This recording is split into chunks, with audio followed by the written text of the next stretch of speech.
Assalamualaikum warahmatullahi ta'ala wabarakatuh. Alhamdulillah, alhamdulillahilladzi faddala ba'dal ayyami wal layali wal syuhuri bimadaya wa fadaila yu'addimu fiha al-ajru wal ihsan. Asyhadu an la ilaha illallah wahdahu la syarika lah wa asyhadu anna Muhammadan abduhu wa rasuluh la nabiyya ba'dah. Yang bak fun tathat mandum puja tapo sirat po Allah yang mana oleh Allah telah memberi kekuatan kesehatan bagi kitanya, yang mana oleh Allah telah memberi kudrah dan iradah kepada kitanya sehingga di alamnya oleh kitanya mampu terlangkah pada tempat yang mulianya di tengah ujian yang itren hanarula reda, tetapi oleh kitanya mampu terlangkah kena untuk tak ibadat, untuk tak amalkan salah satu hadis Rasulullah, maka imana wahtisaban ghufira lahu min dzambih.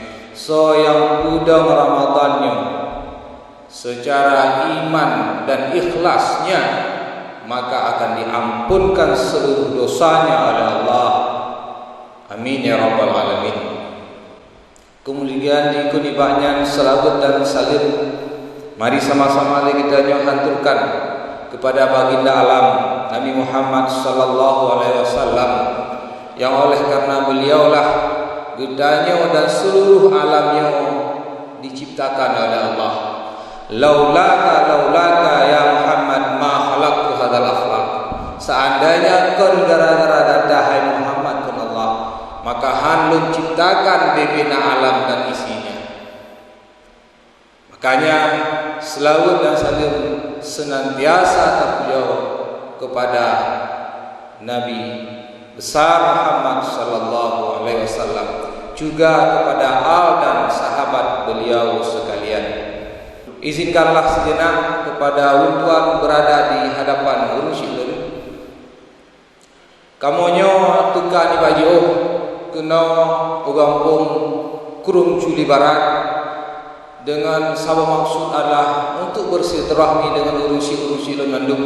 Semoga silaturahmi yang terjadinya dapat senantiasa dilanjutkan hingga selama-lamanya, hingga hari kiamat kelak. Amin ya rabbal alamin.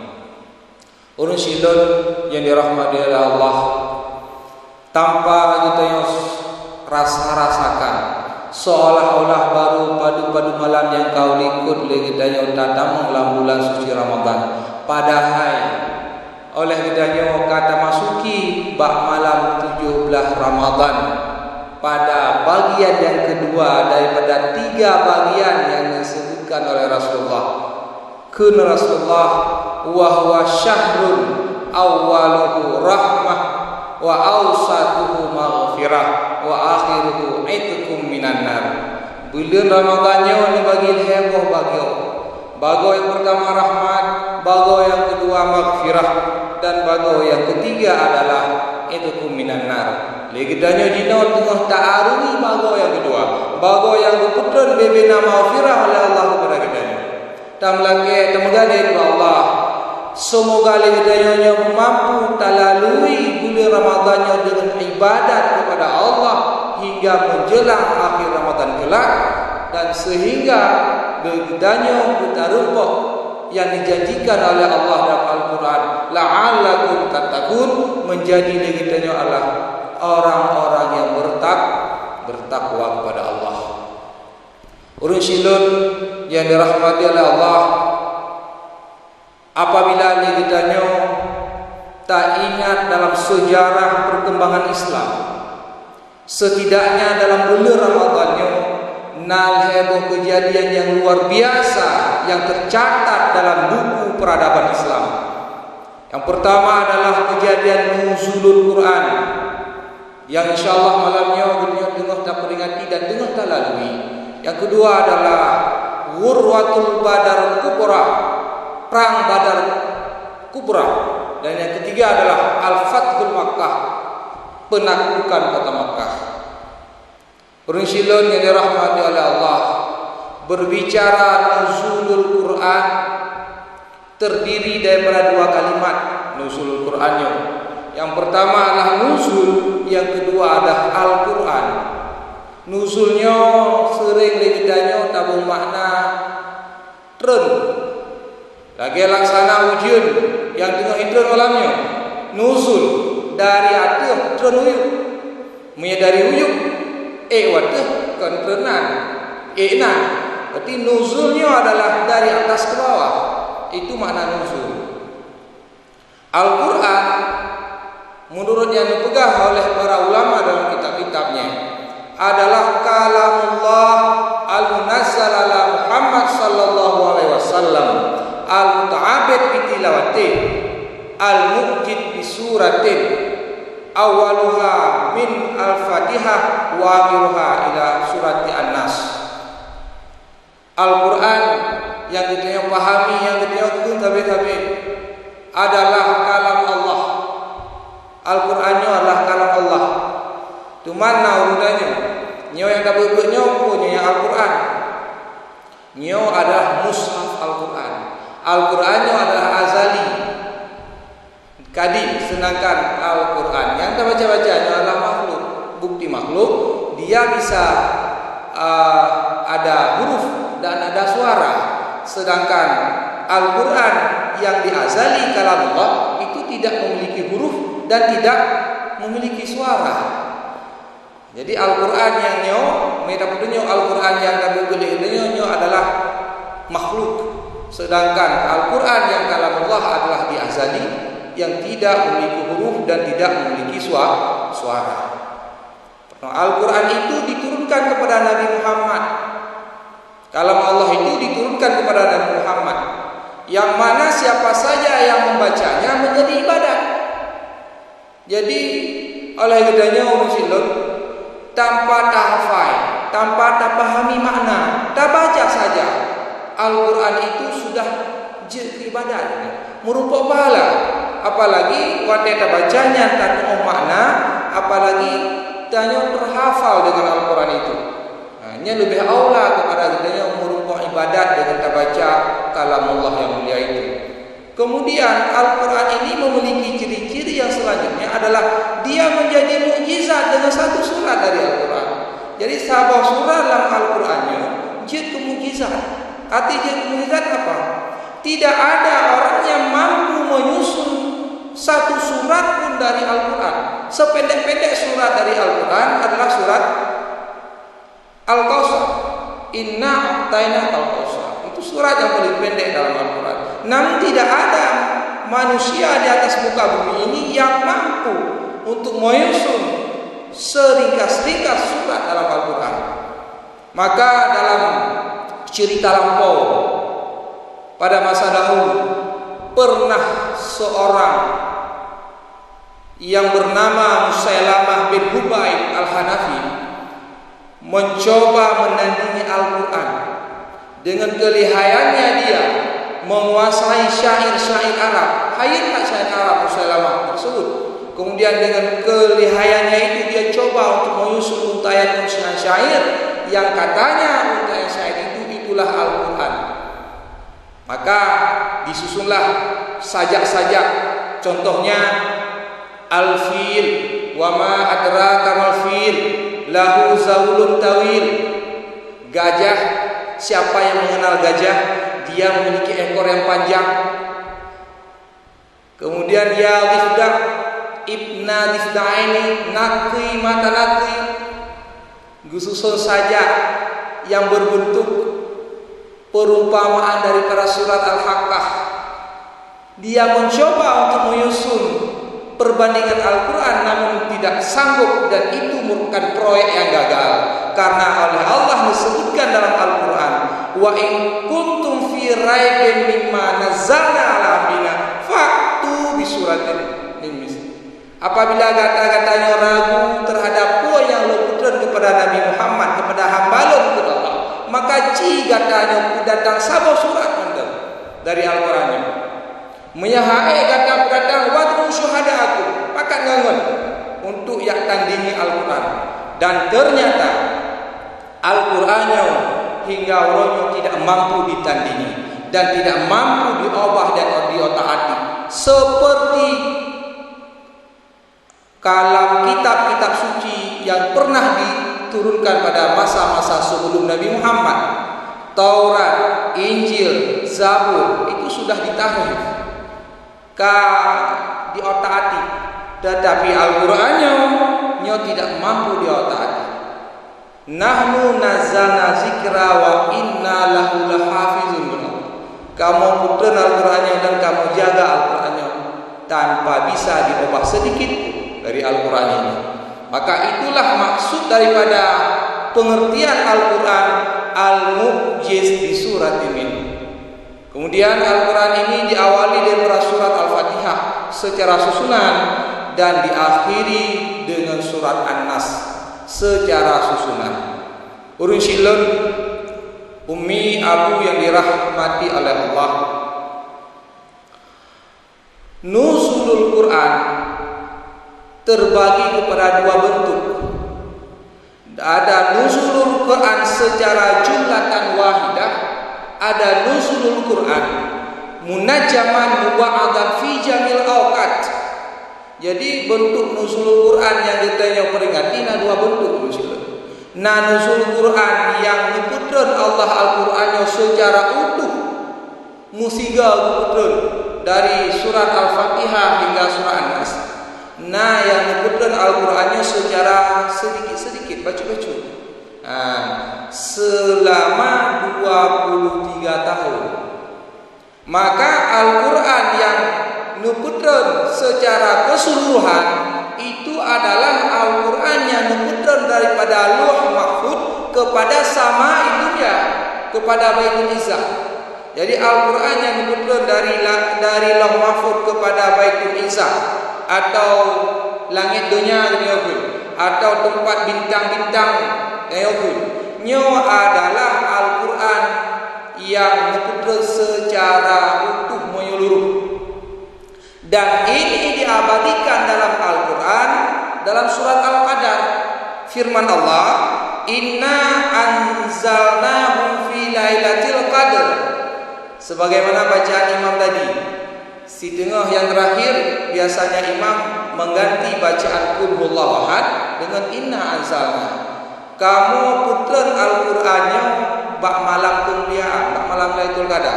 Jadi punya Al-Quran yang diputran secara utuh daripada Lauh Mahfuz kepada langit dunia, nyan adalah terjadi di malam Lailatul Qadar. Pajan malam Lailatul Qadar mulai daripada awal Ramadan hingga akhir Ramadan. Hinanna mujan ke malam sa, ke malam 2, ke malam yang khilaf para ulama. Hana tatujan. Maka oleh katanya medan ibadat dalam malam bulan Ramadan baik luput mesti malam. Nyan pasti lagi dia tak lupa malam Lailatul Qadar. Tetapi menyana selang-selang, kadang tak selang-selang yang itu Lailatul Qadar itu benar oleh Allah. Jadi itu yang pertama, turun Al-Quran. Dan yang kedua adalah Al-Quran ini turun secara sedikit-sedikit dari langit dunia kepada Nabi Muhammad. Al-Quran yang kedua turun dari langit dunia kepada Nabi Muhammad ketika Nabi Muhammad ini bertakhanus. Ketika Nabi Muhammadnya nekhalut bahasa katanya di Gua Hira. Dan itu kejadiannya adalah pada malam 17 Ramadan, 10 tahun sebelum terjadinya hijrah Nabi ke Madinah. Maka yang tak pahami, yang tak peringati legitanya malamnya sebagai malam nuzul Quran 17 Ramadan adalah malam yang diputran oleh Allah melalui malaikat Jibril Al-Quran dari langit dunia kepada Nabi Muhammad. Di sini dimulai diputran bacut-bacut Al-Quran hingga 20 tahun, 10 tahun waktu Nabi di Makkah dan 11 tahun waktu Nabi kan di Madinah. Nyo mungkin perlu terluruskan pengetahuan kita tentang nuzul Quran. Kadang-kadang yang berbagai macam versi timbul pemahaman dalam masyarakat kiban turun Al-Quran. Jadi dengan terjelaskan setidaknya kita paham apa maksud daripada nuzulul Quran dan iktibar hikmah yang kita cocok daripada nuzulul Qurannya. Urun silun yang dirahmati oleh Allah. Kejadian ini diabadikan oleh Allah dalam Al-Quran lewat surat Al-Baqarah ayat 185. Syahrul Ramadan alladzi unzila fihi al-Qur'an hudan linnas wa bayyinatin minal huda wal furqan. Bulan Ramadannya adalah bulan keputusan Al-Quran lah bulannya, yang Al-Qurannya adalah menjadi petunjuk kepada mandum umat manusia. Oleh Imam Ar-Razi dalam kitabnya Tafsir Mafatihil Ghaibiyah disebutkan dalam tafsirnya bahwa Allah dalam bulan Ramadannya khusus dua khususiyat yang hana bulan-bulan lain. Yang pertama adalah khususiyat yang pertama oleh Allah neputran aqdami ayatir rububiyah, neputran seraya-raya tanda ketuhanan. Apa itu? Al-Quran. Yang pertama. Yang kedua, oleh Allah nepu khusus dalam bulan Ramadannya dengan nepu wajib aqdami ayatil ubudiyah, seraya-raya ibadat kita kepada Allah. Apa itu? Puasa Ramadan. Dalam bulannya oleh Allah nepu khusus dua perkara nepegah oleh Ar-Razi. Yang pertama nepu Al-Quran, yang kedua adalah nepu wajib puasa. Di mana antara puasa dengan Al-Quran ini memiliki korelasi, memiliki keterkaitan yang sangat kuat. Harat keterkaitannya dijelaskan oleh Imam Ar-Razi bahwa ketika Al-Qurannya nukutrennya adalah idamang lam ade manusia, sehingga ade manusia ketika idamang Al-Qurannya bercahaya, mencerlah cahaya Al-Quran ade gede menu. Kecuali cahaya yang ada kita bisa padam dan redup dengan adanya nafsu dalam jiwa kita, dalam hati kita yang berubah dalam jiwa-jiwa kita. Nafsu hayawaniyah kita, nafsu ghadabiyah kita, nafsu insaniyah kita. Mandung kita nafsu. Cuma puasa yang wajib di Allah adalah untuk menekan nafsu itu.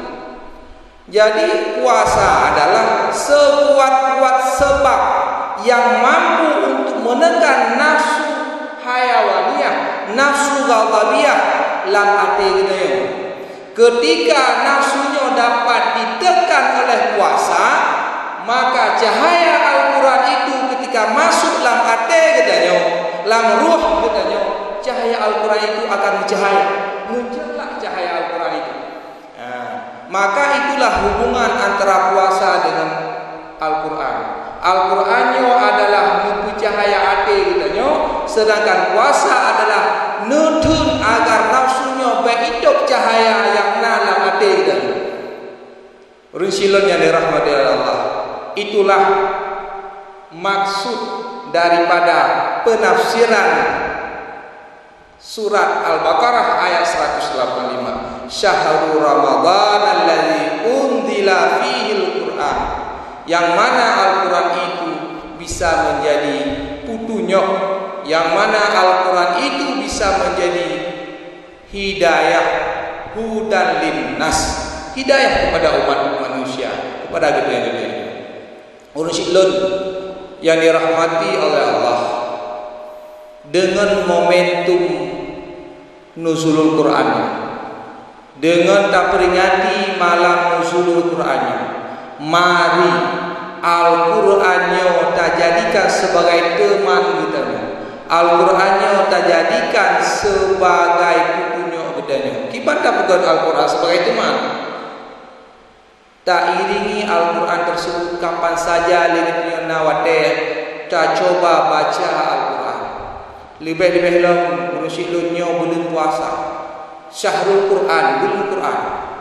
Apakah lagi kita tak baca Al-Quran kamu sahabat surat kah? Nyo masing-masing lah hati-hati kita tak ukur masing-masing. Padu jai ka Al-Quran yang kali kita baca lah mulanya. Puna sahabat surat kah? Puna sahabat juz kah? Puna sahabat khatam Al-Quran kah? Atau mukupon kalau mau baca Al-Quran. Nyo menjadi introspeksi diri kita, bahwa usahakan lam wate-wate senggang gedanyo lam tajalani bulan puasanya mencoba untuk isi dengan baca Al-Quran. Mencoba untuk isi dengan baca Al-Quran. Dia sembahyang siju mirip, dia sembahyang fiboh siju, sembahyang duhur siju, sembahyang asar siju, sembahyang maghrib atau sembahyang isya. Mencoba untuk diisi dengan bacaan Al-Quran. Karena bacaan Al-Quran itu dapat memberi cahaya kepada hati-hati kitanya sehingga memiliki kedekatan yang kuat antara kitanya dengan Allah Subhanahu wa taala. Maka oleh para ulama senantiasa iringi bacaan doa khusus kepada Al-Quran. Maka sering kita tadi Allahumma arhamna bil Quran waj'alhu lana imama wa nura wa huda wa rahmah. Allahumma zakirna minhu ma nasina wa 'allimna minhu ma jahilna warzuqna tilawatahu ana al-laili wa atrafan nahar waj'alhu lana alamin. Ya doa senantiasa diukur baginanya. Bermakna doanya, ya Allah, ya Tuhanku, dijadikan Qur'annya ya Allah sebagai rahmat ke kamu ya Allah. Baik dengan Al-Qur'annya menjadi laknat ke kamu. Ya Allah, dijadikan Al-Qur'annya ya Allah sebagai putunya ke kamu ya Allah, sebagai ilmu kamu ya Allah, sebagai cahaya dan kehidupan kamu ya Allah. Allahumma ij'alhu imama wa nura wa huda wa rahmah. Allahumma zakirna minhu ma nasina. Ya Allah, nubu ingat kamu pupu mandang yang kamu tua dari asal Al-Quran ya Allah. Wa 'allimna ma jahilna, dan nubu pupu mandang yang galam kamu tupu daripada asal Al-Quran ya Allah. Warzuqna tilawatahu. Ya Allah, nuberi rizki kepada kamu, nuberi wadah kepada kamunya, agar kamunya mampu untuk membaca Al-Qurannya saban uro dan saban malam. Nuberi rizki kepada kamu ya Allah, agar wadahnya dapat kamu pakai untuk baca Al-Qurannya ya Allah, baik uro di bak malam. Waj'alhu lana hujjatan, dan jadikanlah Al-Qurannya ya Allah sebagai dalil kamu ya Allah, sebagai hujah kamu ya Allah ketika kamu di dunia ya Allah, dan ketika kamu kepada ron kelak ya Allah. Dijadikanlah Al-Qurannya sebagai cahaya dalam kubu-kubu kamu ya Allah. Al-Quran itu adalah salah satu sebab kepada kitanya mudah untuk datang dalam kubur. Orang yang selalu melazimi Al-Quran, ia tidak akan pernah buruk jasanya. Han akan buruk tubuh gedanya, punya tubuh gedanya walau dia videonya han ada peluang Al-Quran. Punya sahabat sare timro dan baca Al-Quran insyaallah dalam kubur itu. Al-Qurannya yang akan jadi cahaya gedanya, yang akan dibuah mandang di peluah kubur sehingga wadah daeh dia gedanya sebagai tidurnya pelami, sebagai tidurnya pengantin baru hingga pura kiamat kelak. Nyo Al-Quran yang dapat membantu, lain yang dapat membantu. Lain hana yang dapat membantu lagi bantu Al-Quran. Maka umu yang disinggah oleh Allah bagi dia si akapodo hana terbijan pajan mati gitu hana terbijan. Maka dicoba untuk pakai untuk membaca Al-Quran. Mana najir gimana cara mencoba untuk memurno Al-Quran. Nuhoi yang kamu faham tentang baca Al-Quran lagi murno Al-Quran lu kaduha mata hana dulin. Tapi Al-Quran hana mau panjang hana upalo nyan bunu pikir nyan bunu jadam latiron. Insyaallah ketika kita yang tahu hukum untuk tahu Allah, Al-Quran itulah yang akan menjadi teman kita. Al-Quran itulah yang akan selalu mendampingi kita nyomo wadah kita daih dalam hukum Islam yang dirahmati oleh Allah. Yang kedua, kejadian yang amat luar biasa ketika bulan Ramadan adalah adanya perang Badar Kubra. Perang Badarnya Rasulullah adalah peperangan besar yang ulun Islam menang dalam perang tersebut. Perang yang hampir seluruh Nabi dan sahabat Nabi hadir dalam perang tersebut. Perang yang mana datang bala bantuan umat Islam daripada tentara-tentara langit. Malaikat turun dalam perang Badar untuk membantu umat Islam dalam melawan kafir. Dan perang Badar itu terjadi pada hari 17 Ramadan tahun kedua daripada Hijriah. Oleh Nabi ini hijrah ke Madinah. 2 tahun Nabi ini hijrah ke Madinah. Disitulah terjadi perang. 17 Ramadan, Urah Jumat. Kejadiannya hampir 5 jam peperangan tersebut. Perang yang sangat luar biasa dalam sejarah Islam. Mungkin secara singkat tentang kejadian perang Badarnya Urusilun, agar kita ada tepu kiban sejarah perang Badar. Ketika urang Islam sempit udip di kota Mekah gara-gara diganggu kafir Quraisy, maka orang Islam tersebut datang perintah untuk hijrah ke Madinah. Ketika orang Islam hijrah ke Madinah, bebena harta yang dimiliki ditinggalkan di kota Mekah. Hana sempat gemeh ke Madinah. Jadi harta yang ditinggalkan itu semuanya dijarah oleh kafir Quraisy ini. Mandum harta yang dijarah kemudian dijual ke Nanggro Syam. Nanggro Syam yang dino hanali Nanggro Syam dah sedek lah beda dunia hanali. Nanggro Syam dino sudah berubah nama menjadi negara Suriah, negara Palestina, negara Jordania. Nya negara heboh negaranya adalah bagian daripada Nanggro Syam yang masa Nabi. Negeri yang diberkati oleh Allah. Jimelah pilih mandum harta umat Islam di pulau. Ketika Nabi dan sahabatnya ditupu kejadian tersebut, waktu urun kafir Quraisy diwawa dari kota Syam, negeri Syam kuno Mekah, dicegahlah oleh para Nabi dan para sahabatnya. Dan kejadian tersebut terjadinya bak saboh awasan, bak saboh daerah lembah yang memiliki air yang namanya Badar. Maka apakah bukannya perang Badar? Karena terjadi perang sebuah tempat yang tempatnya dinamakan dengan Badar. Nasib yang berpendapat bahwa karena kejadiannya tengah bulan purnama itu bulan Badar, maka yang berpendapat seperti itu. Tapi pendapat yang kuat adalah karena terjadi di sebuah daerah tempat sumber mata air yang namanya adalah Badar. Di situ kejadiannya. Singkat cerita, daripada peperangan tersebut jumlah orang Islam sebanyak 313 orang, jumlah orang kafir pun 22 dan ditambah 900 orang. Yang syahid dari orang Islam sebanyak 13 orang saja, 14 orang saja. Yang tewas daripada orang kafir Quraisy sebanyak 70 orang. Dan itu adalah kemenangan besar daripada orang Islam. Sejarah singkat dari perang Badar. Maka bulan Ramadannya juga dinamakan dengan Syahrul Jihad, bulan jihad, bulan perang. Teman katanya oleh kitanya, jino kahana perang le. Itu maksud daripada jihad itu. Memang sekarang tidak ada perang lagi, tetapi nafsu yang disimpan oleh Allah dalam hati kita nyuti pura kamu perang nafsunya. Tukang perang dia pun puasa. Lah puasa tengah kamu perang nafsu, di budaya gitu.